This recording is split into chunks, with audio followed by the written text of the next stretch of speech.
días. Ánimo. Bueno, tan es así que vamos a dedicar toda la conferencia a contestar preguntas. Muy bien, empezamos allá con la compañera. Muchísimas gracias, presidente. Buenos días, soy Lidia Arista de Grupo Expansión. Quisiera preguntarle primero su opinión acerca de las manifestaciones de ayer. ¿No hicieron caso al llamado que usted realizó? Y por otro lado, ya cumplió 10 meses de su gobierno. En este sentido, ¿pudiera hacer una autocrítica, sobre todo en materia de seguridad pública? El 20 de este mes se cumple el plazo que usted mismo dio para que se empezaran a ver los resultados. Bueno, quiero agradecer a los ciudadanos, primero, por el buen comportamiento del día de ayer en la marcha, en la manifestación para no olvidar el 2 de octubre, la represión del 2 de octubre del 68. Agradecerle a los ciudadanos porque ayudaron mucho para evitar violencia. Hubieron, desde luego, algunos hechos, pero no como la vez pasada. Nos ayudó mucho la gente, los ciudadanos, por eso les agradecemos, les mandamos un abrazo afectuoso a todos los que de blanco hicieron estos cordones de paz y evitaron actos violentos. También a la gente que no estaba de blanco, pero que estaba en la calle, en actividades, y ante estos hechos ayudó mucho. Hay una imagen que me gustó porque está un policía con un escudo, viene uno de los provocadores y le pinta ahí, y luego unos señores grandes, ancianos respetables, empiezan a empujar a los muchachos. En fin, la gente ayudó muchísimo en esto. Y fue un plan conducido por la jefa de gobierno, con el apoyo de el gobierno federal y de todos, pero ella condujo muy bien todo el proceso para que se evitara la violencia. También agradecerle a los manifestantes porque fueron insistentes, inclusive los oradores. Quizá eso fue lo único extraordinario, que fueron 18 oradores, pero todos, o la mayoría, llamando a la no violencia. Muy importante. Entonces eso es lo que puedo contestar, agradecerle a la gente. ¿Y si los va a acusar con su mamá, como había dicho, a los encapuchados? Vamos a ver, pero sí, eso ayuda, porque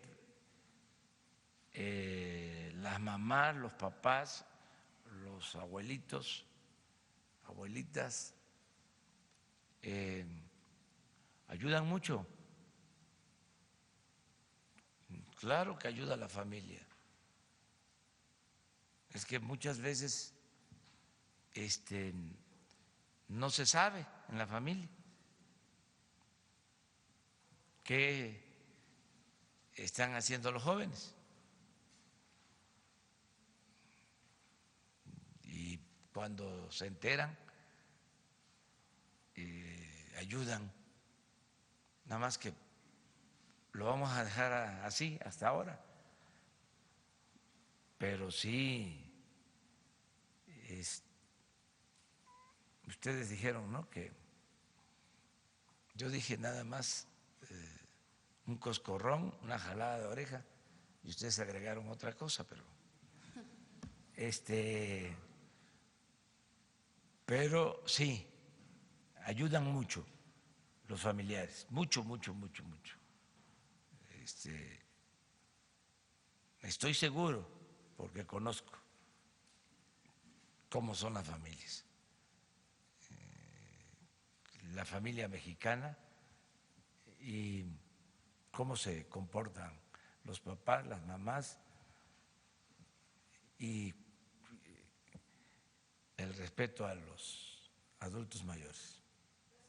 Y sobre sus 10 meses de gobierno, en este sentido, la autocrítica Pues y sobre la seguridad pública. Tengo muchos críticos, además hasta pagados.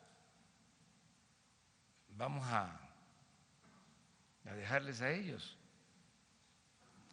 que hagan el cuestionamiento, que sigan haciendo el cuestionamiento. Por el lado nuestro, pensamos que vamos bien, hay gobernabilidad, hay tranquilidad, hay paz, la gente está contenta, está funcionando la economía, hay bienestar. Vamos a informar sobre lo que se está haciendo en materia de seguridad pública, como lo acordamos. Vamos aquí a hacer un informe ante ustedes y ante los ciudadanos.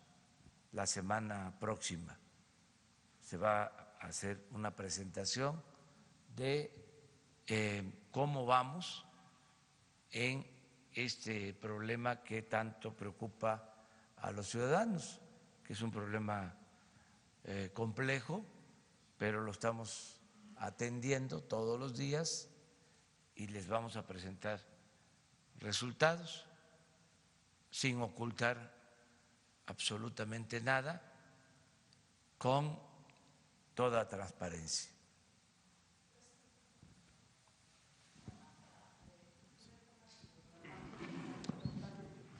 ¿Qué respondería a las críticas que dicen que se expuso a estos trabajadores del gobierno de la Ciudad de México? Digo, había algunas agresiones en contra de ellos, algunos tuvieron que quitarse las camisas, esconderse porque estos grupos los atacaban. ¿Qué responder a estas críticas? Pues y si usted siempre van a criticar, o sea, ¿pero se expuso a los trabajadores? No,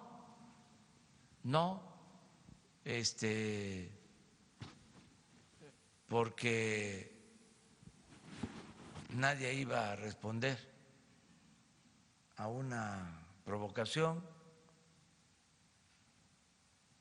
y es el supuesto,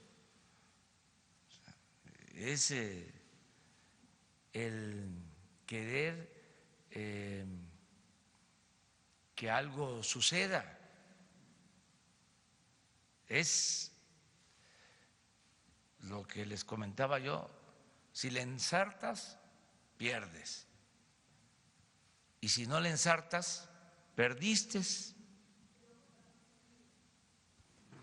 Nada de gravedad, nada de gravedad. ¿Por qué no se revisa qué pasó el año pasado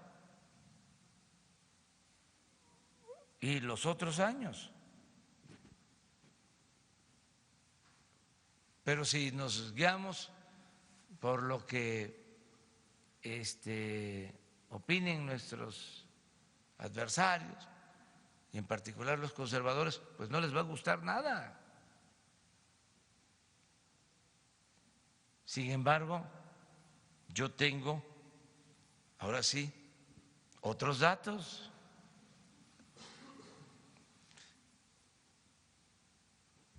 Y tengo la información y les puedo decir que salieron muy bien las cosas. Nuestros adversarios se frotan las manos, pero siempre se quedan con las ganas. Les da ansia. No pueden. Imagínense eso. ¿Qué seriedad puede haber en un planteamiento que supone un riesgo para quienes de blanco buscan que no haya violencia? Esos mismos, si en vez de ciudadanos vestidos de blanco fuesen granaderos, ¿qué dirían? Y si hubiesen golpeado los policías a los manifestantes, represores.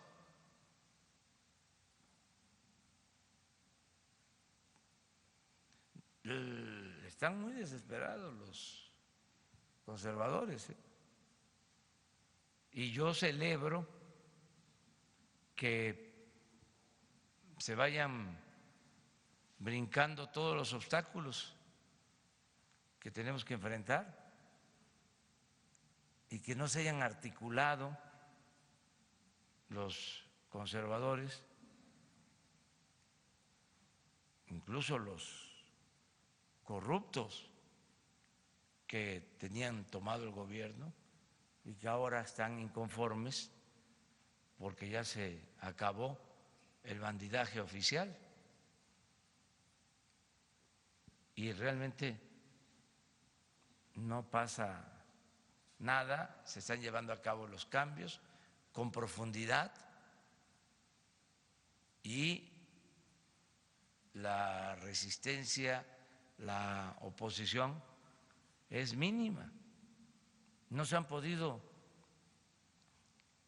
agrupar y constituir una fuerza reaccionaria como sucedió con la independencia, el movimiento realista o con el conservadurismo en la época de la Reforma o el movimiento en contra de Madero y de los luchadores sociales. No, ahora es una cosa insignificante. Estaba yo viendo en las redes, benditas redes sociales, de un portal en donde un expresidente se dedica, ¿no?, a estar cuestionándome. Creo que sí. No estoy tan seguro, pero y midieron el efecto en un portal. No sé cómo se llama el portal. Ahí va a aparecer. Ahí lo van ustedes a encontrar. Y nada, no tiene eco. Es decir, la gente no está en eso, porque cuando es una oposición de ese tipo, sin fundamento, sin argumentos,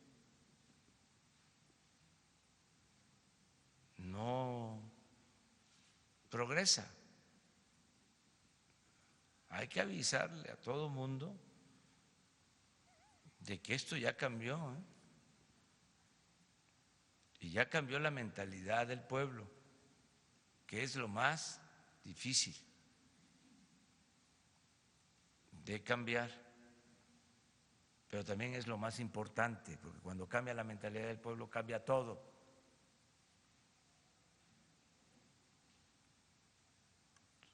Deben de hacer los opositores y incluso todos nosotros, los medios, todos, un verdadero análisis de la realidad, de la nueva realidad, porque aquí sí que aplica la frase bíblica de que no se puede poner vino nuevo en botellas viejas.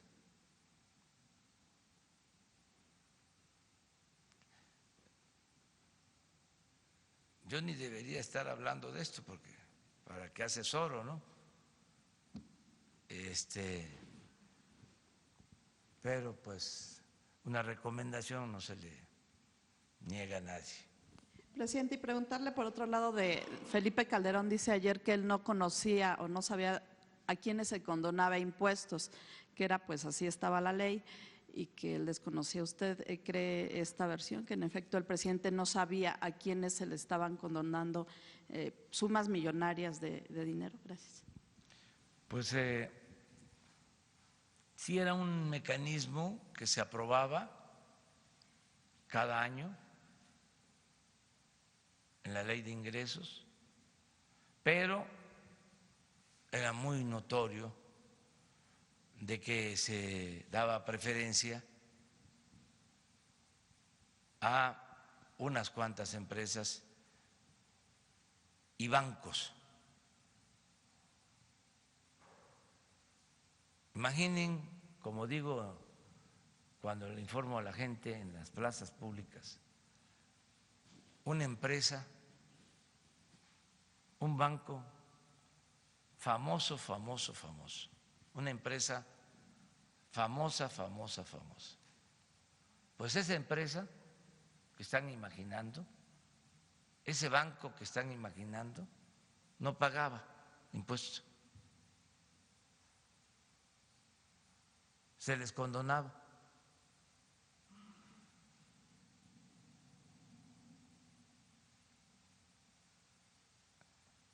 Entonces lo que se está haciendo ahora pues es evitando que continúe ese privilegio fiscal, que es una gran injusticia. ¿Cómo se le cobra impuesto al campesino, al obrero, ustedes mismos que pagan impuestos, empresarios pequeños, medianos, incluso grandes, comerciantes, todos, y una élite con agarraderas, con influyentismo,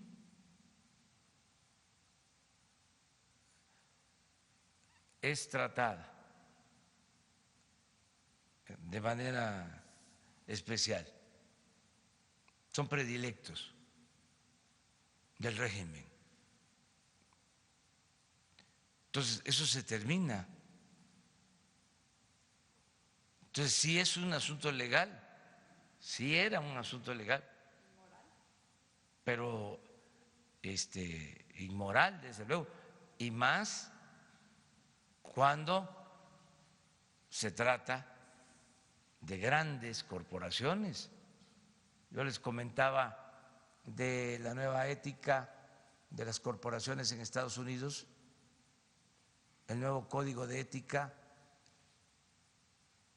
donde después de 50 años ya no solo recomiendan que la empresa se ocupe de crear utilidades, sino que se trate bien a los trabajadores, que no se afecte el medio ambiente, que se actúe con rectitud. Es una ética empresarial nueva y esto aplica para todo el mundo. Y es lo que se está promoviendo. Y lo están entendiendo así los mismos empresarios y todos. Reglas nuevas a partir de que el gobierno procure, primero, que no haya corrupción, que los impuestos no sean utilizados para beneficio de políticos, que no se roben los impuestos. Primero, luego que el gobierno sea austero, que no derroche, luego que sea un gobierno eficiente y que atienda preferentemente a los ciudadanos, a la gente, que deje de ser un comité al servicio de unos cuantos y que sea una oficina de trámite para obtener contratos leoninos, para hacer negocios al amparo del poder público.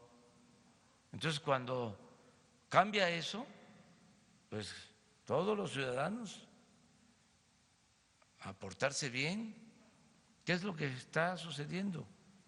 Y vamos avanzando bastante. Ayer Jacob Polersky y Ana Gabriela decían que fue un error de su contador estas condonaciones que les hicieron. ¿Qué opinas? Puede ser, es que se veía como algo normal. Hay despachos donde el propósito es cómo evadimos el pago de impuestos, cómo no cumplimos con nuestras obligaciones. Y hay otros despachos, porque eso es en una lógica general de que un contador o un despacho de contadores, hay despachos de fiscalistas que se la saben de todas y que siempre van a buscar cómo quitarle impuestos a sus clientes y hasta presumen de que le ganan Hacienda, le ganan al SAT, en tribunales. Bueno, todo el régimen neoliberal se mantuvo una política de privilegios fiscales, mecanismos para no pagar impuestos, la consolidación fiscal, por ejemplo, crear empresas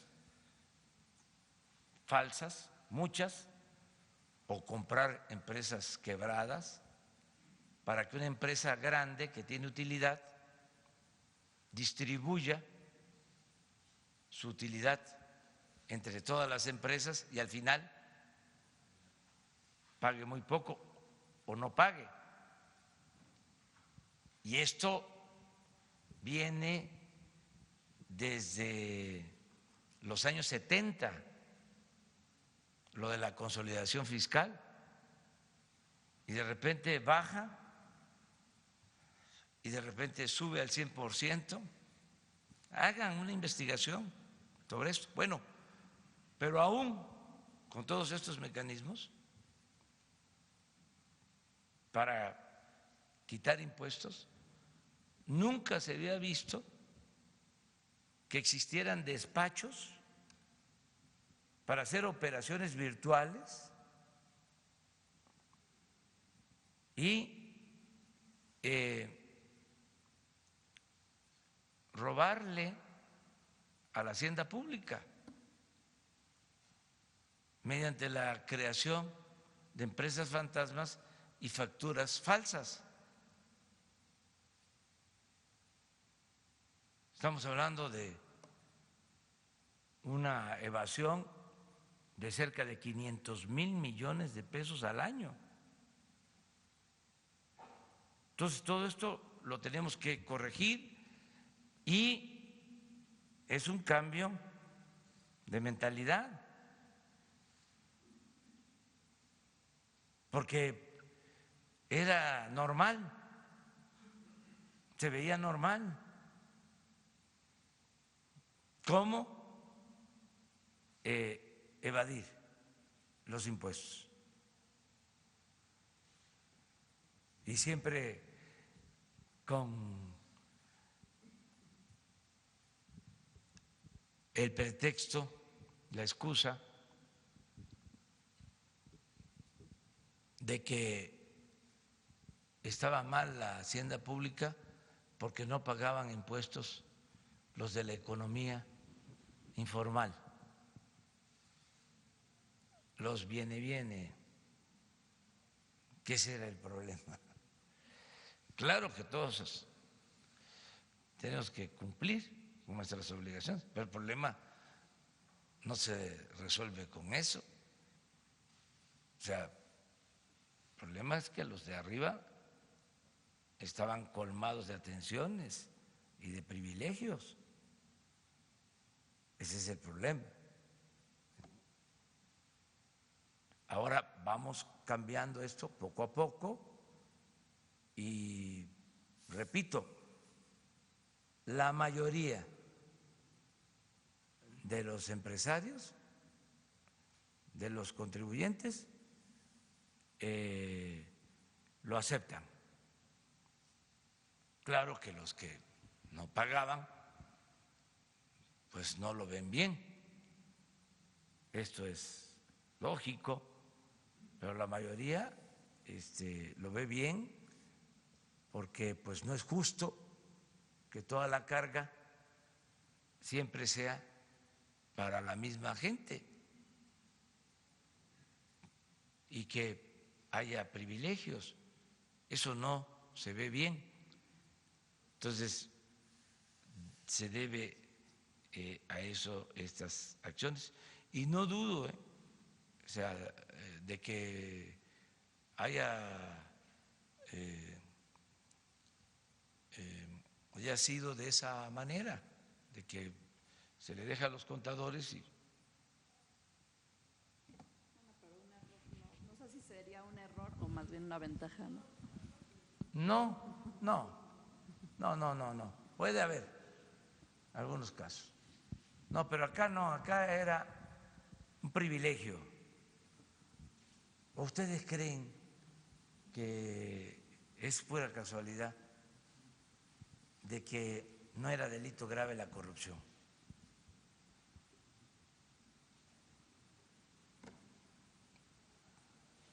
¿Y eso de que el presidente no sabe? Claro que sabe. ¿Cómo no va a saber? O sea, puede ser que no sepa de una condonación de 100,000 pesos, pero una condonación de 3,000 millones de pesos, de 5,000 millones de pesos, porque se dieron de ese monto. Hay empresas que en 10 años prácticamente no pagaron impuestos, 10 años consecutivos.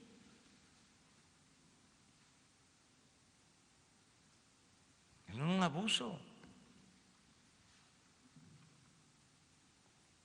Y nosotros estamos cumpliendo en no dar a conocer nombres porque estamos impedidos legalmente, pero cuando estoy hablando así como lo hago es porque tengo las pruebas. Una cosa es que no diga qué empresas son, porque no puedo hacerlo legalmente, pero sí tengo la información. Yo tomé la decisión de revisar esto y se quiso incluso manejar de que bajo ciertos criterios sí se podía. No, fue tajante. Incluso después del decreto envié la iniciativa para la reforma al artículo 28 y que quede prohibida la condonación de impuestos. Si decían, hay un temblor, afecta a un estado, una inundación, un problema grave, hay otros instrumentos, todo el gobierno va a atender la necesidad y se usa el presupuesto para ese propósito. No tiene por qué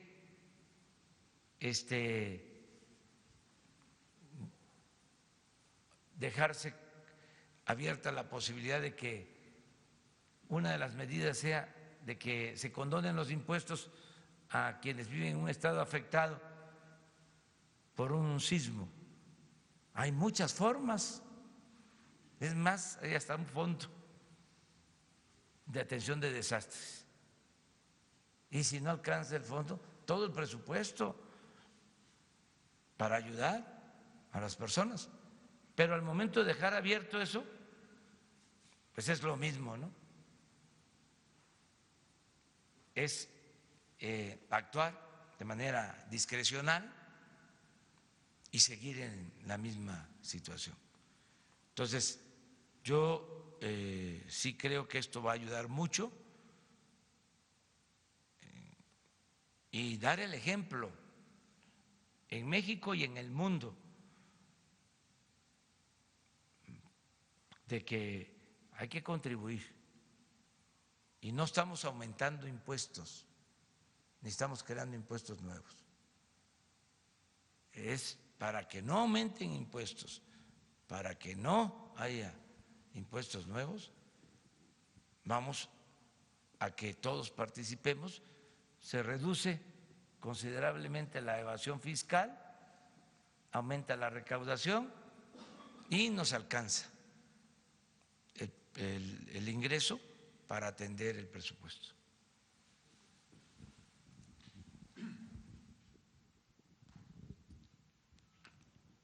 Licenciado Andrés Manuel López Obrador, presidente legítimo de México.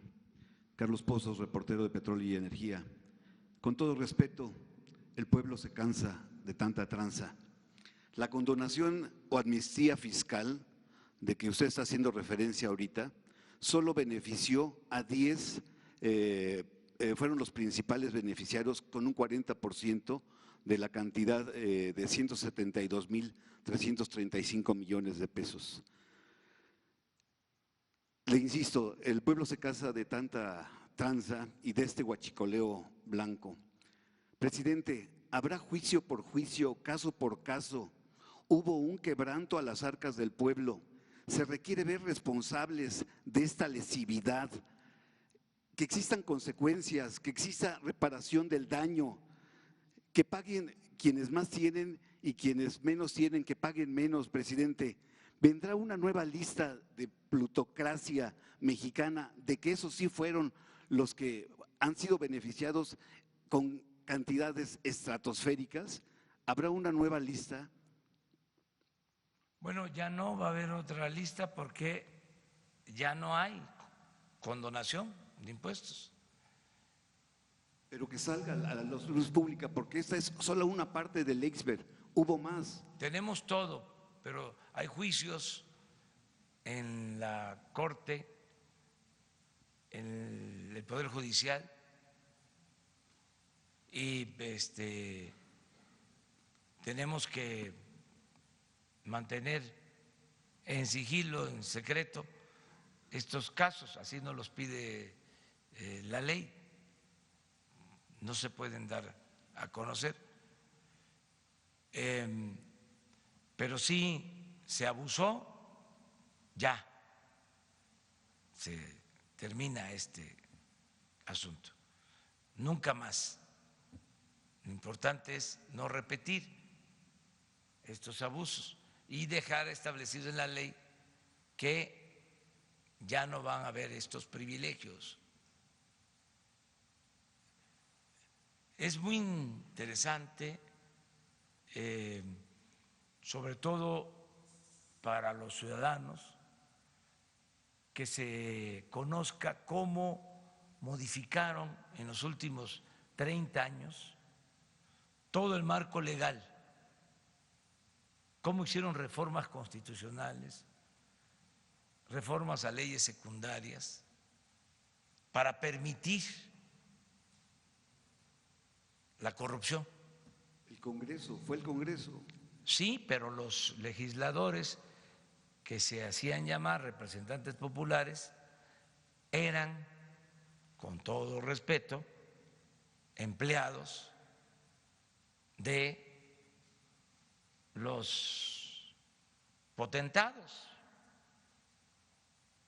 Recibían línea para aprobar reforma tras reforma. Ajustaron todo el marco legal para llevar a cabo la privatización, para llevar a cabo estos cambios que permiten la corrupción, que permitían la corrupción, como la condonación de los impuestos. Es increíble cómo en 25 años la corrupción no era delito grave.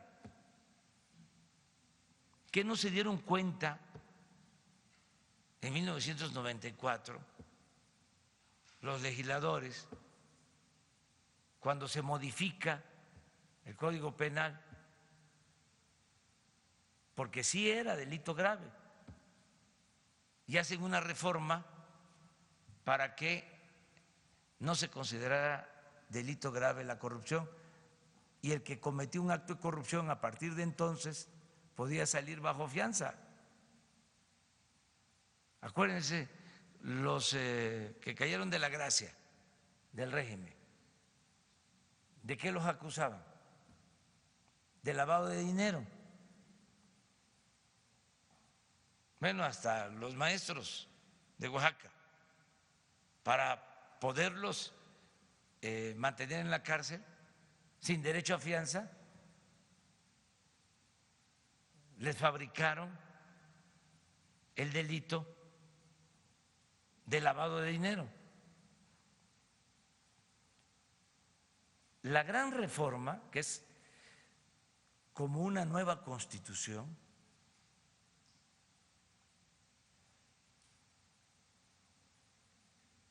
son los agregados al artículo 19 de la Constitución, porque ahí es donde se establece que es delito grave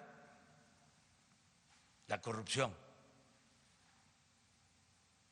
Ahí se establece que es delito grave el fraude electoral. Imagínense cuántos fraudes electorales, cuántas imposiciones. México era el país de la corrupción y de los fraudes electorales.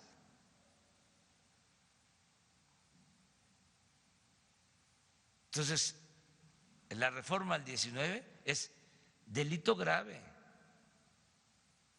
Delito grave el robo de combustible.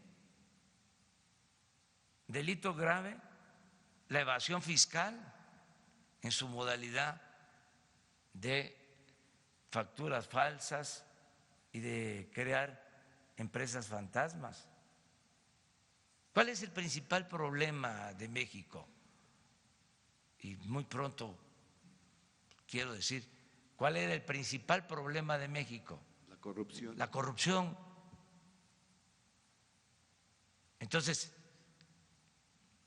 no se castigaba. Acuérdense ustedes, eran famosísimos los abogados que actuaban como diputados, como senadores, tienen una gran influencia. Entonces ajustaron todo el marco legal para tener impunidad. Se llegó al extremo de aprobar leyes, en el caso de Pemex, por ejemplo, para que los altos funcionarios de Pemex contaran con recursos para pagar fianzas. Es decir, un funcionario es acusado por un hecho de corrupción y además de que no se consideraba delito grave, ante cualquier circunstancia tenía la posibilidad de que la empresa pagara su fianza, que porque así era en el extranjero, copiaron todos los modelos, todo lo que les convenía en el arreglo del marco legal. Entonces, 30 años cambiando la Constitución con ese propósito y luego viene, ¿no?, la aprobación de el Instituto de la Transparencia. ¿Para qué sirve? Pura simulación. Nada más para aparentar de que se iba a combatir la corrupción.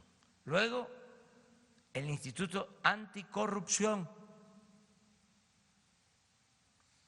Y ya ni les digo de cuántas organizaciones de la llamada sociedad civil se crearon en contra de la corrupción.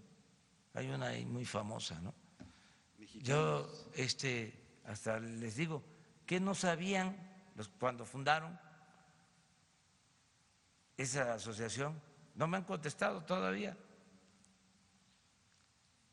que no estaba considerado delito grave la corrupción. Saben que cuando modificaron el Código Penal, pues era Salinas de Gortari presidente, y en ese gobierno, no sé si antes, durante o después, pero en el sexenio de Salinas, el señor Claudio X González era asesor económico del gobierno.